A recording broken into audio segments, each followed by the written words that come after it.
Hey everyone, hi, welcome back to my channel. So what are we doing today? Today I'm going to be talking about, or today I'm going to be doing rather, the quarter year crisis tag. So this tag is all about my reading so far. It's basically checking in with my reading and my reading goals so far this year. So this is what I want from you. If any of these questions call to you, will you tell me your answer down below? I would really like to know things like, how many books have you read so far? What's the best book you've read so far? Any favorites that stand out? Questions like that. I would love to know your answer and to see how your reading year is going so far. So I was tagged by the wonderful, the beautiful, the absolutely delightful Gloria Z. Thompson. She's amazing. She has a YouTube here on YouTube, of course. She talks about lots of historical fiction books, middle grade books, and she's just wonderful. Anyways, so Gloria tagged me, and I'm really excited to just jump right in. So that's what I'm gonna do. If you are new to my channel, and if you don't know me, then hi, I'm Shelly, and I would love for you to subscribe. If you like books, reading, reviews, and just a cheery attitude, chatting about books and reading. That's my channel, basically. So anyways, I would hope that you will give me a thumbs up, is that right? Thumbs up, and subscribe. Stick around, I would love to have you here. The original tag was done by Roisen's Reading, and I will link their channel and the original video down below. So the first question is, how many books have you read so far this year? I have read 19 books. 9 books nonfiction and 10 books fiction. So I'm surprised that the split is quite down the middle. Question number 2 is, have you already found a book you might think be a favorite for 2022? And that is yes. There are 2 books that have stood out to me. The first one is, as I grab it and like figure out, the first one is Anne of Green Gables. I donated my copy to a free little library, but I already knew that my friend Sonja was going to be sending me this gorgeous gold edge copy of Anne of Green Gables.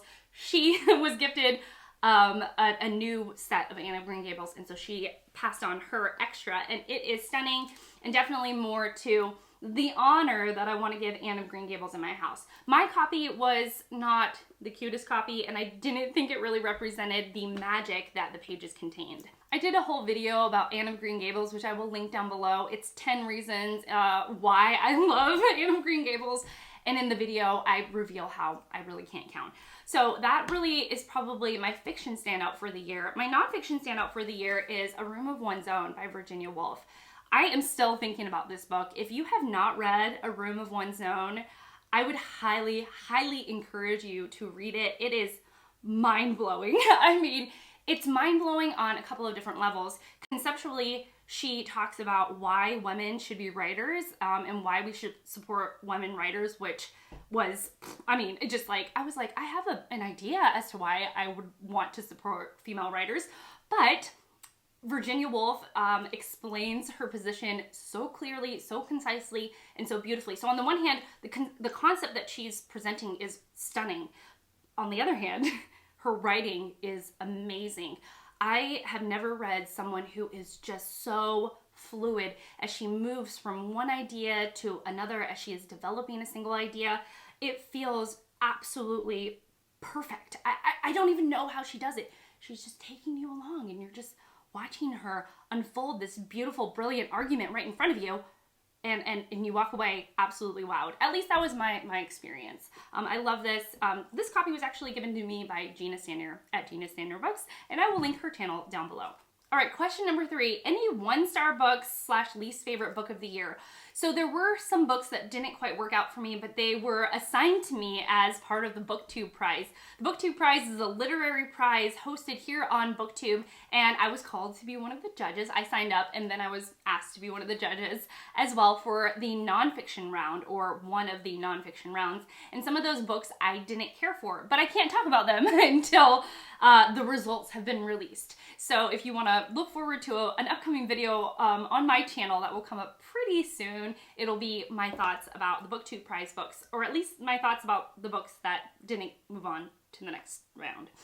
Okay, but I wanted to switch this question because I wanted to give an answer, and I would say I'm going to switch it to the book that was the most complicated relationship for me. And so that would be Gone with the Wind by Margaret Mitchell. Yeah, on the one hand, I really loved the banter and the characters that she created, Margaret Mitchell. On the other hand, I really, really strongly disagreed with her depiction of racism, her thoughts about racism, and the way that they revealed themselves throughout the book. It was really difficult to read. So I have a very complicated relationship with Gone with the Wind. Question number 4, my most read genre. My most read genre is historical fiction. I have been really, really enjoying historical fiction reads this year, and I'm discovering that this is the read that I am most drawn to. So I've read things like The Mirror and the Light by Hilary Mantel, Outlander by Diana Gabladon. Gone with the Wind is actually technically a historical fiction novel. So I've read quite a few historical fiction novels, and that number is 6, because I read 6 historical fiction novels. Okay, the book that surprised you. So I have a little bit of a lengthy answer for this. I read The Bluest Eye by Toni Morrison. This book is not what surprised me. I had heard going in that it's heartbreaking and just really, really sad. And yes, this was one that was difficult to read. Even Morrison, at the end of the book, as an author's note, says that she doesn't think that this book actually works out as well as she wanted it to work out. She really wanted to create a lot of sympathy around the main character, Piccola. And sometimes, instead of sympathy, what the audience or her readers of the book tended to get from Piccola is more of pity or sadness. And that's not exactly what Morrison was going for with The Bluest Eye. And so actually, I don't think this worked out as well as Morrison had thought. So I started with The Bluest Eye, and I thought, okay, well, now I know Morrison. I have a really good idea of like what I'm going into and what she'll present later on. And then I read, basically right after I read Beloved, and this book blew me out of the water. I mean, it is really, really well done. Morrison shows off with her techniques of language and slowly revealing a story and really making her readers work as to what's going on. She also has a knack for magical realism, which I didn't know that was a theme throughout Morrison's writing. And I thought it worked particularly well in Beloved. So I read The Bluest Eye, I thought it was a good book, and it was exactly what I expected. And then I kind of got cocky, and I was like, oh, I know Morrison, I know what she'll give me. And then I read Beloved, and I was like totally blown away by her writing. So yeah, Morrison, she's been quite surprising this year for me. Prompt 6, so name a book that's come out in 2022 already that you want to read but haven't. Okay, I'm totally cheating because this book comes out in 5 days. So it hasn't been released yet, but we're so close. We're so close that I feel like I can. And that would be Douglas Stewart's Young Mungo. I did this in my last video. Young Mungo, gracious me. So Young Mungo comes out on April 5th, and I'm really curious about the book. I put myself on the holds list. I don't know if I'll get to it in April, but maybe if I pick it up from the library, the presence of the book will be a gentle encouragement for me to read. If you don't know, Douglas Stewart wrote Shuggie Bain, which won the Booker in 2020. Question number 7, one goal you made that you're succeeding at. So I made a couple of goals kind of scattered throughout the end of 2021 and the beginning of 2022 of things that I was hoping to get accomplished. So the first one was to be a BookTube prize judge. And I have done this very successfully, in my opinion. I was called to be a judge in February, and I did my duty, read my 6 books, and ranked them, which I will talk in an upcoming video very soon. Talk about in an upcoming video very soon. Okay. Then one of the things that I wanted to do was unseat the mammoth that I had read. So in my reading life, I haven't read that many mammoths, but whenever a question would come up about the longest book I have read, I always had to answer Infinite Jest. Now, I don't have to answer that anymore because Margaret Mitchell's Gone with the Wind unseated Infinite Jest. But the book that I'm working on now that will unseat both of these 2 books, I wanted to say 2 bebes, but these 2 books, these 2 chunksters, these 2 mammoths will be War and Peace by Leo Tolstoy, which has a heftier page count than both, and I'm just so excited to be reading this and doing well on my mammoth challenge. Now, conversely, question number 8, one goal you made you need to focus on. So I did create a video about 22 classics I want to read in 2022.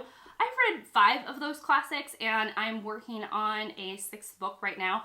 I need to read about 2 books from that list a month in order to keep up.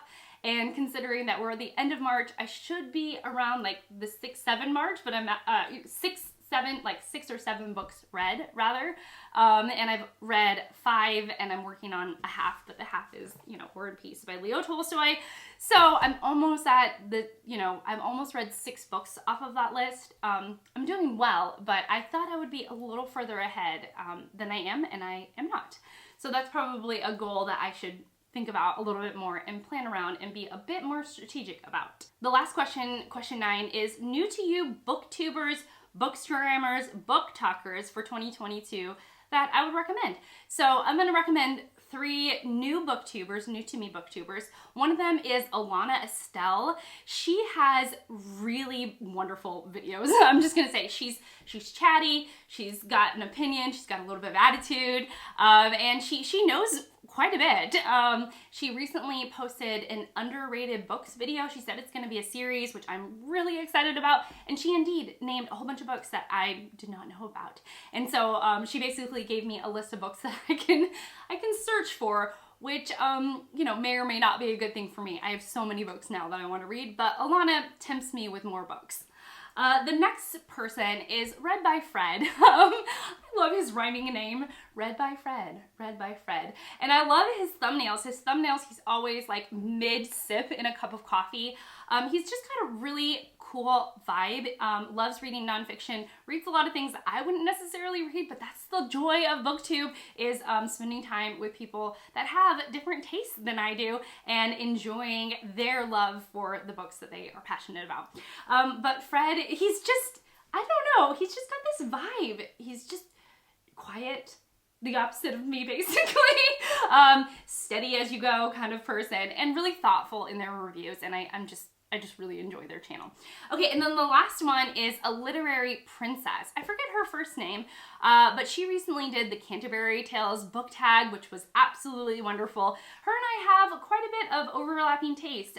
She seems to have one foot in classics and one foot in whatever she wants to read, and that's basically me. I have one foot in classics and one foot in prize books, nonfiction, children's literature, middle grade, and everything else. So yeah, I feel like her and I are a bit of a kindred spirit when it comes to our reading tastes, and I've been really enjoying her videos. So 3 people that I would love to see do this tag, 3 new to me booktubers, so please do the tag if you would like to do the tag. I would highly encourage you to check them out. And then I'm gonna tag somebody. I'm gonna tag the person that has been complaining a ton about not getting tagged recently, and that is Steve Donahue. Steve, I would love for you to do the quarter-year crisis tag, quarter-year book. I would love to see you do this tag, Steve, because I think you will have probably read 19 times the amount that I have read and have a lot of, quite a few more interesting answers than me. Okay, that is it. I hope you enjoyed this chaotic and kind of all over the place video. I really, really appreciate you being here and spending this time with me and letting me sort of, chaotically chatting through all of the books that I have been thinking about and what has worked for me so far this year and what hasn't. Anyways, I look forward to your comments down below. I always do. Thank you so much for being here, and I will see you all in my next one. Bye, guys.